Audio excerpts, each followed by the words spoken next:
Taming the Bicycle by Mark Twain. Part 1.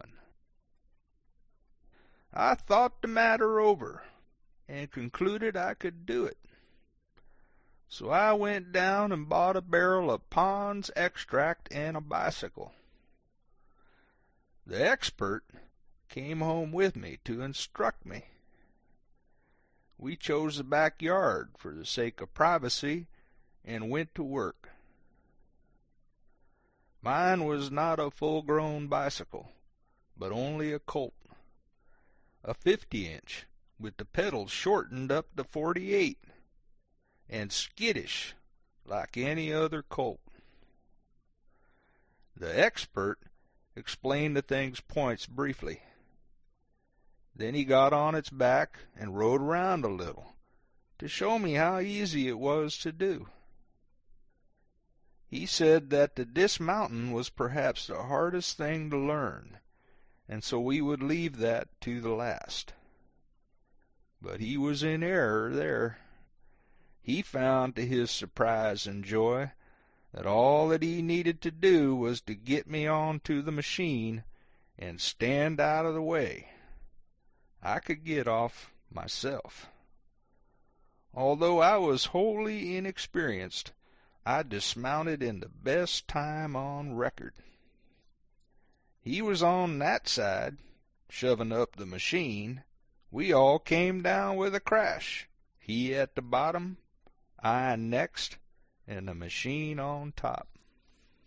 We examined the machine, but it was not in the least injured. This was hardly believable. Yet the expert assured me that it was true. In fact, the examination proved it. I was partly to realize then how admirably these things are constructed. We applied some Pond's extract and resumed. The expert got on the other side to shove up this time, but I dismounted on that side, so the result was as before.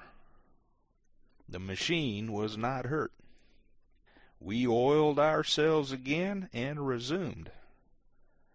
This time the expert took up a sheltered position behind, but somehow or other we landed on him again.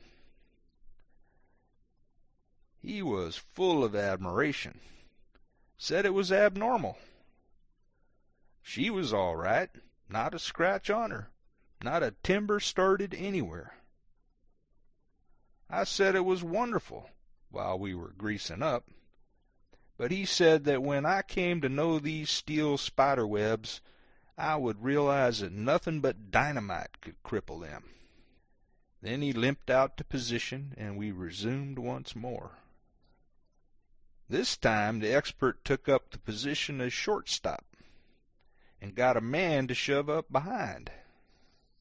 We got up a handsome speed and presently traversed a brick, and I went out over the top of the tiller and landed, head down, on the instructor's back, and saw the machine fluttering in the air between me and the sun. It was well it came down on us, for that broke the fall, and it was not injured. 5 days later I got out and was carried down to the hospital, and found the expert doing pretty fairly. In a few more days I was quite sound. I attribute this to my prudence in always dismounting on something soft.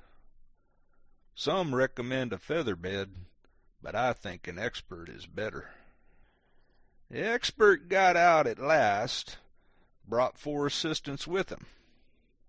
It was a good idea. These 4 held the graceful cobweb upright while I climbed into the saddle. Then they formed in column and marched on either side of me while the expert pushed behind. All hands assisted at the dismount. The bicycle had what is called the wobbles, and had them very badly. In order to keep my position, a good many things were required of me, and in every instance the thing required was against nature.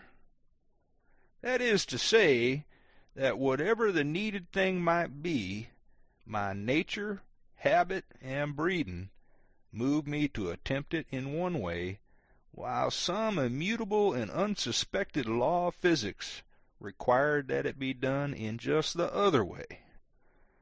I perceived by this how radically and grotesquely wrong had been the lifelong education of my body and members.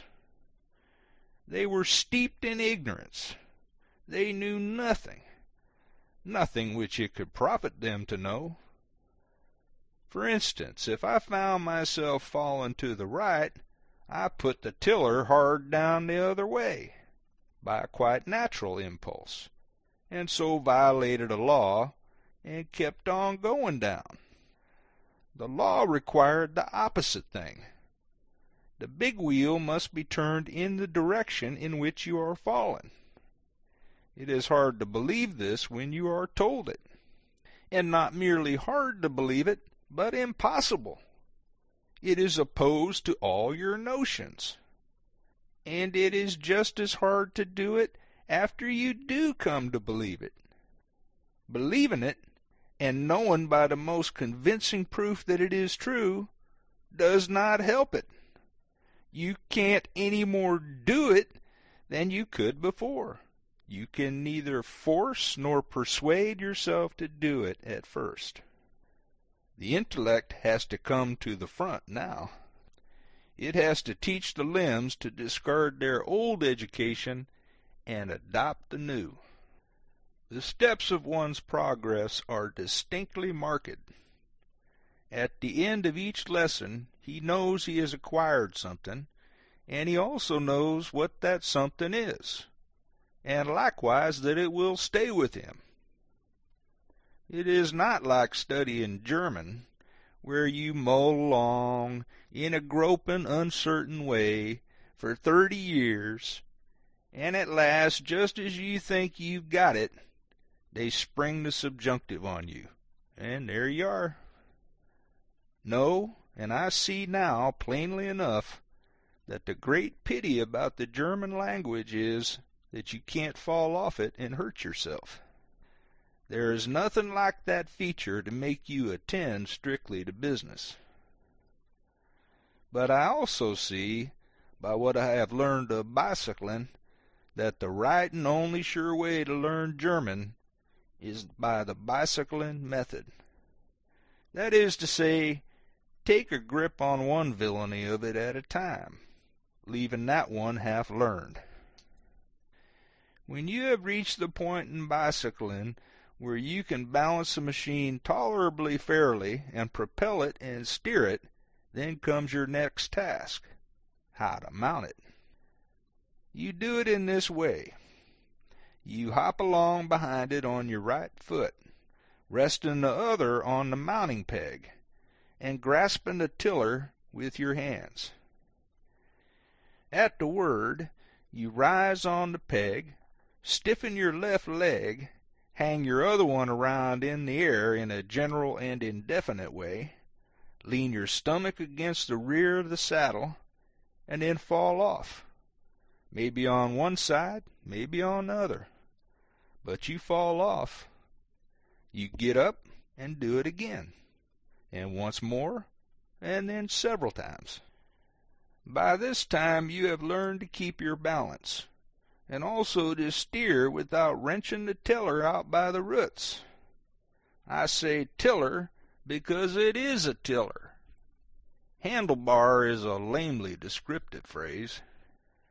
So you steer along, straight ahead, a little while, then you rise forward with a steady strain, bringing your right leg and then your body into the saddle, catch your breath, fetch a violent hitch this way and then that, and down you go again.